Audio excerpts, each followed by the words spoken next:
नमस्कार मंडळी, कसे आहात सगळे? मी आहे डॉक्टर अंकिता आणि मला 7+ वर्षाचा एक्सपिरियन्स आहे डेटा स्पेसमध्ये. ओव्हरऑल माझा एक्सपिरियन्स आहे 12+ इयर्स. मी माझी डॉक्टरल डिग्री केली आहे मशीन लर्निंगमध्ये आणि मी माझं मास्टर्स केलं आहे कम्प्युटर सायन्समध्ये अमेरिकेमधून.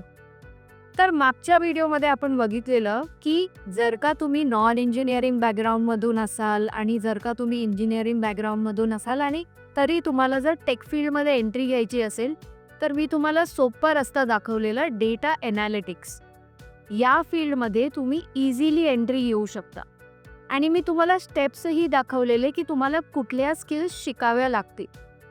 आता ह्या व्हिडिओमध्ये आपण बघणार आहोत की जर का तुम्ही नॉन इंजिनिअरिंग बॅकग्राऊंडमधून आहात तर बघा, आपल्याला या फील्डमध्ये एंटर व्हायला जरासं अवघड जाईल. आता ते अवघड काय आहे, आपल्याला खूप चांगला पोर्टफोलिओ बिल्ड करावा लागेल. आता हे पोर्टफोलिओ काय असतं, तर जसं मी म्हटलेलं की तुम्हाला SQL, Excel, Python, power BI हे सगळं शिकावं लागेल, नाही का? तर हे सगळं शिकून तुम्हाला त्यांना दाखवावं पण लागेल, म्हणजे जे रिक्रुटर्स असतात त्यांना तुम्हाला दाखवावं लागेल की तुम्ही शिकलात, दॅट इज ओके. पण शिकून तुम्ही प्रोजेक्टसुद्धा बनवले आणि किती प्रोजेक्ट्स बनवायचे, कसे काय बनवायचे ते मी दाखवणार आहे. तर बघा, रिक्रुटर्स काय बघतात, रिक्रुटर्स बघतात problem solving skills, thinking process, communication clarity आणि इनसाइट प्रेझेंटेशन. आता बघा, जे बीटेकवाली मुलं असतात ना त्यांच्याकडे तो थप्पा आहे बीटेकचा. पण जर का तुम्ही नॉन इंजिनिअरिंग बॅकग्राऊंडमधून आहात तर तुमच्याकडे तो थप्पा नाही आहे. तर आपली प्रोफाईल जरा स्टँड आऊट व्हायला पाहिजे. तर ते स्टँड आऊट कशी होणार ते आहे पोर्टफोलिओने. तर रिक्रुटर्सला नक्की काय पाहिजे, रिक्रुटर्स आयडेंटिफाय करतात की तुम्हाला नक्की रिअल प्रॉब्लेम्स कळतात का. मग तुम्हाला जर मेसी डेटा दिला कोणी तर तुम्ही ते क्लीन करू शकता का. मग तुम्ही त्याच्याने क्लिअर चार्ट्स बनवू शकता का. मी तुम्हाला प्रिव्हियस व्हिडिओमध्ये काही एक्झाम्पल्स दिलेले डॅशबोर्ड्सचे. तर जर तुम्ही मागचा व्हिडिओ नाही बघितला आहे तर तो व्हिडिओ बघा आणि नंतर या व्हिडिओमध्ये हे सगळं तुम्हाला बेटर अंडरस्टँड होईल. मग 4th पॉईंट आहे की हे सगळं तुम्ही केलं, तुम्हाला इन्साइट्स भेटले, मग तुम्ही त्या इन्साइट्सने स्टोरी म्हणू शकताय का. म्हणजे जर का क्रिकेट मॅच आहे, ठीक आहे, क्रिकेट मॅचमध्ये मला कळलं की Virat Kohli is the best batsman आणि मला चार्टने दाखवायचं आहे की चला विराट कोहली पहिल्या मॅचमध्ये त्यांनी किती रन्स केले आणि आता अखेरच्या मॅचमध्ये त्यांनी किती रन्स केले. तर मी एक ग्राफ दाखवणार.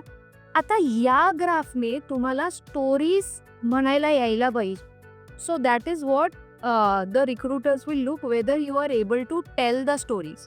आणि लास्ट आहे, तुम्हाला इन्साइट्स भेटले, ठीक आहे, तुम्ही डेटा बघितला, तुम्हाला काहीतरी नवीन त्याच्यातनं हिडन मिनिंग भेटलं.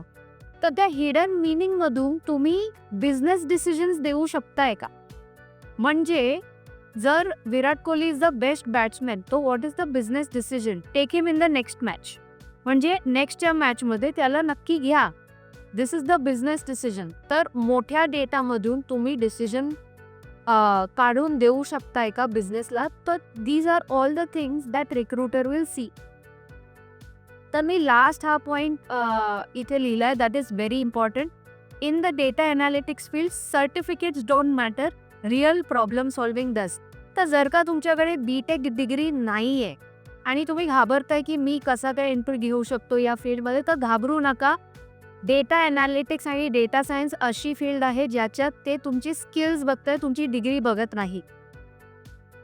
तर 4 प्रोजेक्ट, मी पोर्टफोलिओबद्दल सतत बोलते, तर कुठले 4 प्रोजेक्ट तुम्ही इन्क्लूड करायला पाहिजे. तर पहिली स्किल तुम्ही शिकताय एक्सेलचा एक प्रोजेक्ट बनवा. दुसरी स्किल तुम्ही शिकताय SQLचा प्रोजेक्ट बनवा. पायथनवर एक प्रोजेक्ट बनवा. Power BI. आता मी एक बोलते, ते काय आहे, म्हणजे दिस इज द मिनिमम रिक्वायरमेंट. पण आयडियली जर का आपण नॉन इंजिनिअरिंग फील्डमधून जातोय, का तुम्ही BA मधून असाल किंवा तुम्ही कॉमर्सच्या फील्डमधून असाल, तर आयडियली तुम्हाला प्रत्येक स्किलवरनं 4 प्रोजेक्ट्स बनवायला पाहिजे. तर 4 4x4 किती प्रोजेक्ट्स होतील तुमची? 16 प्रोजेक्ट्स. आता इमॅजिन करा की एक BTech-वाला मुलगा आहे, त्याच्याकडे फक्त डिग्री आहे आणि तुम्ही BA किंवा BCom मधून आहात, पण तुमच्याकडे 16 प्रोजेक्ट्स आहेत दाखवायला. तर तुम्हीच म्हणजे ॲज अ रिक्रुटर तुम्ही कोणाला सिलेक्ट करणार? इझी चॉईस आहे की ज्याच्याकडे जास्त प्रोजेक्ट्स आहे त्याला सिलेक्ट करणार, इवन दो त्यांच्याकडे डिग्री नाही. ठीक आहे. तर हे सगळे प्रोजेक्ट्ससाठी तुम्हाला डेटा लागेल. तर हा डेटा कुठून येऊ शकतो? गुगल एनालिटिक्सचा डेटा असतो. गुगल एनालिटिक्स म्हणून एक वेबसाईट आहे, तिकडून डेटा येऊ शकतो. कॅगल म्हणून एक वेबसाईट आहे, तिकडून तुम्ही डेटा घेऊ शकता. गव्हर्नमेंट डेटा सेट्स, आता कोविडचं जर तुम्हाला डेटा एनालिसिस करायचं असेल तर कोविडचा डेटा तुम्हाला कुठून भेटेल? गव्हर्नमेंटच्या डेटा सेटमधून. मग तुम्हाला जर लिटरसी रेटवर तुम्हाला डेटा एनालिसिस करायचं असेल की कुठल्या स्टेटमध्ये किती लिटरसी आहे, डेमोग्राफिक्स तुम्हाला जर ॲनालाइज करायचे असतील तर गव्हर्नमेंट डेटा सेट्समध्ये तुम्ही जा. आणि लोकल डेटा म्हणजे जर का तुम्ही कॉलेजमध्ये असाल तर तुमच्या कॉलेजचा एक डेटाबेस असेल, तो म्हणजे रिक्वेस्ट करा तुमच्या प्रिन्सिपलला, जर का तो डेटा भेटू शकतो. आता तुम्ही नंतर तुम्ही एक सोसायटीमध्ये राहत असाल तर तो सोसायटीचा डेटा पण असू शकतो आणि तुमचा जर छोटासा बिझनेस असेल त्याचा पण डेटा असू शकतो. तर असे रिअल वर्ल्ड डेटा सेट्सवर जर तुम्ही काम केलात तर तुम्हाला खूप फायदा होईल. आता simple structure of a good project म्हणजे एक चांगला प्रोजेक्ट कसा काय बनवायचा. पहिला तर तुम्ही प्रॉब्लेम शोधायला पाहिजे की मी हा डेटा सेट मला भेटलाय, म्हणजे इमॅजिन करा की मला कोविडचा डेटा सेट भेटलाय. तर डेटा सेट बघून तुम्हाला पहिलं नक्की करावं लागेल की तुम्हाला कुठला प्रॉब्लेम सॉल्व्ह करायचा आहे किंवा तुम्हाला एक्झॅक्टली काय शोधून काढायचं आहे त्या डेटामधून. म्हणजे मला सपोज एक रिलेशनशिप पाहिजे की जर का कुठल्या देशामध्ये पॉप्युलेशन जास्त आहे तर त्यांचे कन्फर्म केसेस जास्त आहेत का, मला असं काहीतरी रिलेशनशिप पाहिजे. तर हा माझा प्रॉब्लेम स्टेटमेंट. तर कुठलाही तुम्हाला डेटा भेटला तर तुम्हाला आधी ठरवावं लागेल की तुमचा प्रॉब्लेम स्टेटमेंट काय आहे. मग जर का माझ्याकडे नेटफ्लिक्सचा डेटा आहे तर मला शोधून काढायचं आहे की मी कुठल्या जॉनरमध्ये मूवी बनवली का चांगली चालेल. जॉनर म्हणजे की ड्रामा मूवी बनवली किंवा कॉमेडी मूवी बनवली, थ्रिलर बनवली, तर कुठली जास्त ऑडियन्सला आवडेल. हा काय झालं, माझा एक प्रॉब्लेम स्टेटमेंट झाला. ठीक आहे.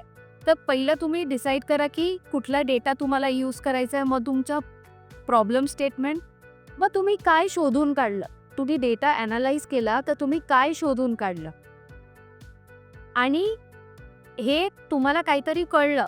मग त्या इन्साईटने कंपनीला काय करायला पाहिजे. म्हणजे जर तुम्ही नेटफ्लिक्सचा डेटा ॲनालाइज केला तर त्या ॲनालिसिसचं नक्की नेटफ्लिक्स काय करायला पाहिजे, that should be your fourth word. आता हे सगळे प्रोजेक्ट्स इमॅजिन करा तुम्ही 16 प्रोजेक्ट्स बनवले. आता लोकांना कसं कळेल की तुम्ही हे 16 प्रोजेक्ट्स बनवले. तर पहिला आन्सर आहे LinkedIn. You should be very much active on your LinkedIn. आता लिंक्डइन काय आहे? लिंक्डइन म्हणजे प्रोफेशनलिझमचा इंस्टाग्राम. म्हणजे आपण काही नवीन झालं किंवा तुम्ही काय नवीन विकत घेतलं तर तुम्ही कसं इंस्टाग्रामवर पोस्ट करता, तसं जर का आज तुम्ही SQLची 4 क्वेरीज शिकला तर ते 4 क्वेरीज टाका ना लिंक्डइनवर. जर का तुम्ही एक्सेलचा एक डॅशबोर्ड बनवला, टाका लिंक्डइनवर. आता काय होतं, लिंक्डइनवर तुम्ही टाकलं तर काय होतं, जर का कुणी लाईक केलं तुमच्या लिंक्डइनवर, तो पोस्ट लाईक केला, तर ज्यांनी लाईक केलं त्याच्या संपूर्ण नेटवर्कला तो पोस्ट दिसतो. आणि इमॅजिन करा की त्याच्या नेटवर्कमध्ये कोणतरी रिक्रुटर असेल तर त्याला कळेल ना की बघा हा माणूस किती सारे प्रोजेक्ट्स बनवतो. ठीक आहे. तर be very much active on LinkedIn. मग गिटहब म्हणून एक असतं project repository. I show you how GitHub looks like. So this is how GitHub looks like. Okay. तर ही माझी प्रोफाईल आहे गिटहबमधली. असा गिटहब दिसतो. तर गिटहबवर तुम्ही बनवू शकता तुमचे प्रोजेक्ट्सचे फोल्डर. आता मी तुम्हाला EDA प्रोजेक्ट्स दाखवते. EDA प्रोजेक्ट्स म्हणजे हे एक्सप्लोरेटरी डेटा ॲनालिसिसमधले प्रोजेक्ट्स आहेत. तर बघा मी कशी इथे शोकेस केलेत. तर ही लिंक तुम्ही लिंक्डइनवर टाकू शकता आणि तुम्ही लोकांना दाखवू शकता की बघा मी किती सारे प्रोजेक्ट्स केले आहेत. I am very much ready to get in to data analytics team. आता तुम्ही GitHubवर तर अकाउंट बनवला, प्रोजेक्ट्स टाकले, तुम्ही LinkedInवर ॲक्टिव्ह आहात. त्याच्या व्यतिरिक्त तुम्हाला जर तुम्ही एक पोर्टफोलिओ वेबसाईट बनवली तुमची, तर that is cherry on the top. तर ही पोर्टफोलिओ वेबसाईट कशी दिसते बघा. तर हा एक खूप प्रसिद्ध माणूस आहे जेर इनबर्ग. त्याचा हा पोर्टफोलिओ आहे. बघा किती ऑर्गनाइज्ड आहे. हे प्रोजेक्ट्स त्यांनी टाकलेले आहेत. जर का मी प्रोजेक्टवर क्लिक करते तर त्याचे डिटेल्स येतात. आता तुम्हाला प्रश्न पडेल की बघा आम्ही नॉन टेक फील्डमधून आहोत, तर आम्ही हे सगळे वेबसाईट्स वगैरे, पोर्टफोलिओ वगैरे कसे काय बनवू शकतो? तर जरा पण डिफिकल्ट नाही आहे. तर ही एक वेबसाईट आहे विक्स म्हणून. ठीक आहे. विक्स म्हणून एक वेबसाईट आहे. त्याच्यावर तुम्ही इझिली तुमचे पोर्टफोलिओ वेबसाईट्स बनवू शकता. म्हणजे ड्रॅग अँड ड्रॉप, नुसते ड्रॅग अँड ड्रॉप. तुम्ही गेम्स खेळतात ना, तशी तुम्ही वेबसाईट्स बनवू शकता ह्याच्यावर. आणि जर तुम्हाला हे पण नसेल करायचं, तर एक वेबसाईट आहे क्लॉड म्हणून. क्लॉड ठीक आहे. ह्याच्यावर तुम्ही प्रॉम्प्ट टाका की तुम्हाला कशी वेबसाईट पाहिजे. जसं ChatGPT असतं तसंच हे आहे. ह्याच्यावर तुम्ही प्रॉम्प्ट टाका की तुम्हाला नक्की कशी वेबसाईट पाहिजे, तर हा क्लॉड तुम्हाला फक्त एक सेंटेन्स दिल्याने तुमची वेबसाईट बनवून देणार. तर हे सगळी गोष्ट स्किल्स असणं तर इम्पॉर्टंटच आहे, पण स्किलला दाखवणं पण इम्पॉर्टंट आहे. तर स्किल्सला तुम्ही कसे काय दाखवणार? I just revise once. कसे काय दाखवणार तुम्ही स्किल्सला? पहिलं तर आपल्याकडे GitHub प्रोफाईल असायला पाहिजे आणि GitHubवर अपलोड करा तुमचे प्रोजेक्ट्स. पाहिजे तर मी अजून एक व्हिडिओ बनवणार की GitHubवर कसे काय प्रोजेक्ट्स अपलोड करू शकता तुम्ही. ठीक आहे. तर GitHubवर ॲक्टिव्ह राहा. LinkedInवर जे काय तुम्ही शिकताय रोजचं, पोस्ट इट ऑन LinkedIn. आणि थर्ड म्हणजे तुम्ही तुमचे जे लाईव्ह डॅशबोर्ड्स बनवले त्याचा एक पोर्टफोलिओ बनवा. तर हा पोर्टफोलिओ तुम्हाला मी दाखवलाय, sample portfolios. Try to make portfolios like this and no one can stop you from getting the job. म्हणजे हे सगळं जर तुम्ही केलंय ना, तर म्हणजे your profile will stand out. तुमची प्रोफाईल सर्वात वरती असणार, even on top of a person who has a BTech. So that's all guys. ही इन्फॉर्मेशन जर तुम्हाला आवडली असेल तर नक्की या व्हिडिओला लाईक करा, शेअर करा तुमच्या मित्रांबरोबर. आणि जर का तुम्हाला प्रश्न असतील तर कॉमेंट बॉक्समध्ये टाका. Thank you so much. थँक्यू.